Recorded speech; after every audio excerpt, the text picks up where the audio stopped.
Ciao ragazzi, benvenuti in questo nuovo video. Oggi tratteremo un argomento in cui in questo periodo mi sono state fatte tantissime domande. Vedo che c'è un po' di confusione in giro e quindi ho deciso di affrontare questo argomento sul canale. A dopo!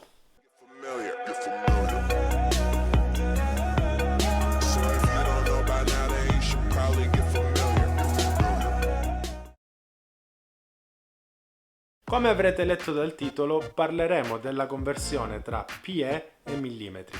Andremo a spiegare subito innanzitutto che non sono due cose diverse, ma sono la stessa cosa in misure diverse, quindi che queste misure lavorano su mercati diversi. Io qua vi riporto una piccola scala che potete vedere della conversione tra la misura in PE e la misura in millimetri. La misura in millimetri viene generalmente utilizzata in Europa, la misura in PE viene utilizzata in Giappone.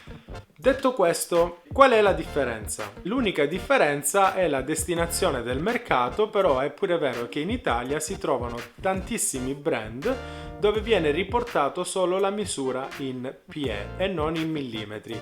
Alcuni brand attaccano di sopra un piccolo adesivo, se è destinato per il mercato europeo, dove viene riportata la conversione in millimetri. Innanzitutto, quando andate ad acquistare una canna da pesca, un mulinello e così via, ritroverete sia sulla bobina e sia sul fusto della canna, se è un prodotto ovviamente di qualità, ritroverete una dicitura dove vi spiega la lunghezza della canna, la lunghezza della canna chiusa se è una a due pezzi oppure se è una telescopica, l'azione della canna, la tipologia se è una canna dedicata all'edging, se è una canna dedicata allo spinning e così via, e poi troverete sia la misura degli artificiali nel caso in cui la canna è dedicata all'edging, quindi troverete per esempio la mia Bugarsia Salty Style può lanciare edge che vanno da 2 pollici a 3.5 pollici e ha un'azione medium light.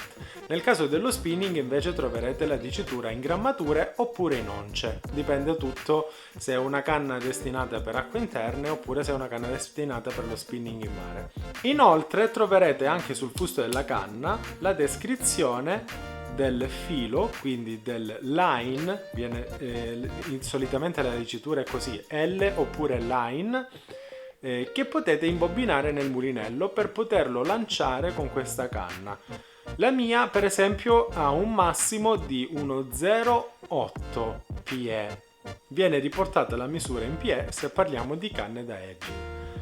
Detto questo, massimo 1,08 PE. Questo cosa vuol dire? Che posso inserire massimo uno 0,8 mm? No, assolutissimamente no. Uno 0,8 PE equivale quasi ad uno 0,15 mm.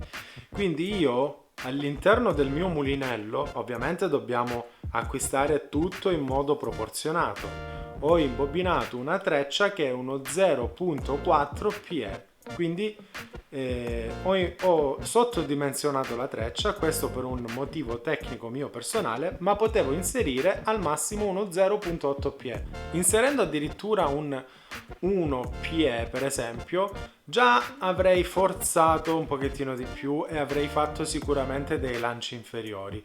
Inserendo 1.2 PE ancora più inferiori perché il diametro del filo aumenta e così via. Detto questo, potete consultare tranquillamente la scala. Quando andate ad acquistare un attrezzo, quindi una canna da pesca ed un mulinello, fate bene attenzione a rapportare il tutto, perché è inutile mettere uno 0,9 PE se poi l'attrezzo, la vostra canna da pesca, negli anelli può scorrere massimo uno 0,6 PE per esempio. Dovete fare attenzione e bilanciare il tutto per avere il massimo delle prestazioni dall'attrezzo che andate ad acquistare. Perché vi dico questo? Perché sicuramente in questo periodo tanti di voi avranno acquistato qualche mulinello oppure vogliono cambiare il trecciato perché dopo una stagione si sarà consumato e ce l'avevate dalla stagione scorsa. Oppure non vi trovate bene perché avete riscontrato proprio questo motivo, no? Tanti mi chiedono dei consigli e dice che quale treccia devo comprare? Non è tanto la marca che fa la differenza, ma è tanto quello che è riportato sul vostro attrezzo e sul vostro mulinello. Questo, diciamo, è la cosa principale.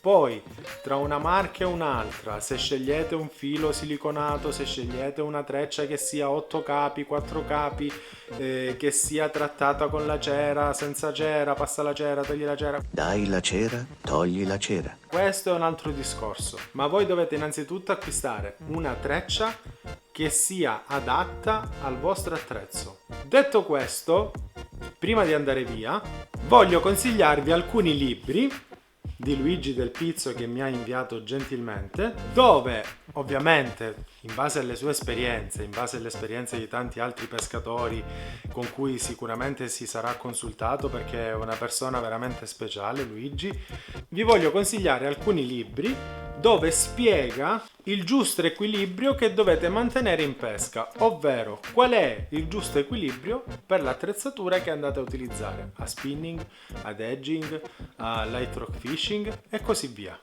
Quindi dategli un'occhiata, vi lascio i link in descrizione. Grazie ancora Luigi per i libri, io gli sto dando un'occhiata e me li sto spulciando tutti, credimi.